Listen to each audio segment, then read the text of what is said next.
ಬಹರೇನ್ನ ದ್ವೀಪ ರಾಷ್ಟ್ರದಲ್ಲಿ ಸುಮಾರು 10 ಕೋಟಿ ರೂಪಾಯಿ ವೆಚ್ಚದಲ್ಲಿ ನಿರ್ಮಾಣಗೊಳ್ಳುತ್ತಿರುವ ಕನ್ನಡ ಭವನಕ್ಕೆ ಭಾರತ ದೇಶದ ಮಾಜಿ ಪ್ರಧಾನಿ ಎಚ್.ಡಿ. ದೇವೇಗೌಡ ಮತ್ತು ಅವರ ಧರ್ಮಪತ್ನಿ ಚೆನ್ನಮ್ಮರೊಂದಿಗೆ ಆಗಮಿಸಿ ಶಿಲಾನ್ಯಾಸವನ್ನ ನೆರವೇರಿಸಿದರು.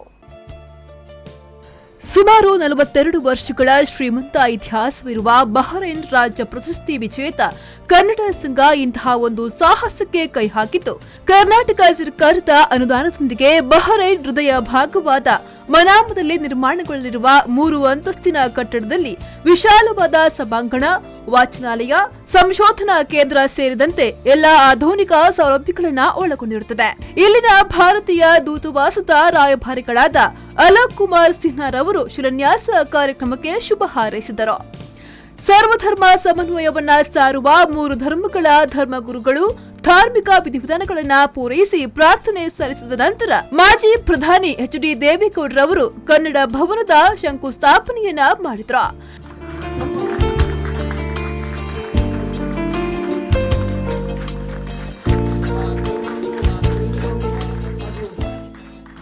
ಬೆಳಗ್ಗೆ 6:30ಕ್ಕೆ ಈ ಕಾರ್ಯಕ್ರಮ ಇದ್ರೂ ಇಲ್ಲಿನ ಕನ್ನಡ ಸಂಘದ ಸದಸ್ಯರು ಹಾಗೂ ದ್ವೀಪದ ಕನ್ನಡಿಗರು ಹೆಚ್ಚಿನ ಸಂಖ್ಯೆಯಲ್ಲಿ ನೆರೆದಿದ್ರು. ಮಾಜಿ ಪ್ರಧಾನಿ ಎಚ್.ಡಿ. ದೇವೇಗೌಡರವರು ನೆರೆದವರನ್ನ ಉದ್ದೇಶಿಸಿ ಮಾತನಾಡಿ ಕನ್ನಡ ಸಂಘದ ಕಾರ್ಯವೈಖರಿಯನ್ನ ಶ್ಲಾಘಿಸಿದ್ರು.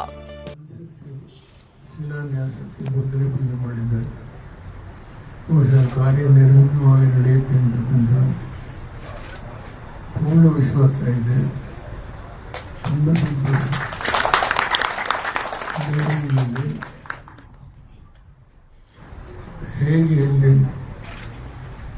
ಈ ರಾಷ್ಟ್ರಕ್ಕೆ ಹೊಂದಿಕೊಂಡಾಗೆ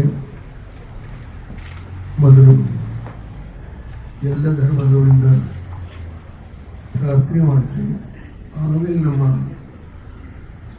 ಹಿಂದೂ ಧರ್ಮದ ಪ್ರಕಾರ ಶಿಲಾನ್ಯಾಸವನ್ನು ಮಾಡಿಸಿದ್ವಿ. ನಿರ್ವಿಘ್ನವಾಗಿ ಕಾರ್ಯ ನಡೆಯುತ್ತಂತಕ್ಕಂಥದ್ದಕ್ಕೆ ನನ್ನ ಆತ್ಮವಿಶ್ವಾಸದ ಮಾತುಗಳನ್ನು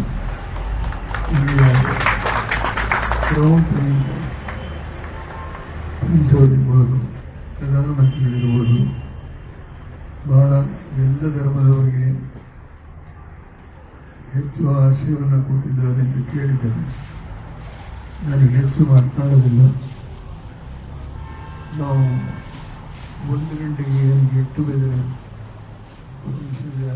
ಮಾತನಾಡುತ್ತೇವೆ. ಕನ್ನಡ ಭವನವು ಶೀಘ್ರದಲ್ಲೇ ತಲೆ ಎತ್ತಿ ನಿಲ್ಲಲೆ, ನನ್ನಿಂದಾಗುವ ಎಲ್ಲ ಸಹಕಾರವನ್ನ ನಾನು ನೀಡುತ್ತೇನೆ ಎಂದು ಭರವಸೆಯನ್ನ ನೀಡಿ ಶುಭ ಹಾರೈಸಿದರು. ಸಂಘದ ಅಧ್ಯಕ್ಷ ಪ್ರದೀಪ್ ಶೆಟ್ಟಿಯವರು ಮಾತನಾಡಿ ಕನ್ನಡ ಭವನದ ನಿರ್ಮಾಣಕ್ಕೆ ಎಲ್ಲರೂ ಸಹಕಾರವನ್ನ ನೀಡಬೇಕೆಂದು ಕೋರಿದ್ರು. ಈ ಸಂದರ್ಭದಲ್ಲಿ ಜೆಡಿಎಸ್ ರಾಜ್ಯ ಕಾರ್ಯದರ್ಶಿ ಜಫರುಲ್ಲಾ ಖಾನ್, ಅನಿವಾಸಿ ಭಾರತೀಯ ಸಮಿತಿ ಕರ್ನಾಟಕ ಘಟಕದ ಮಾಜಿ ಉಪಾಧ್ಯಕ್ಷೆ ಆರತಿ ಕೃಷ್ಣನ್ ಹಾಜರಿದ್ದರು. ಕಮಲಕ್ಷ ಅಮೀನ್, ವಿ4 ನ್ಯೂಸ್, ಬಹರೇನ್.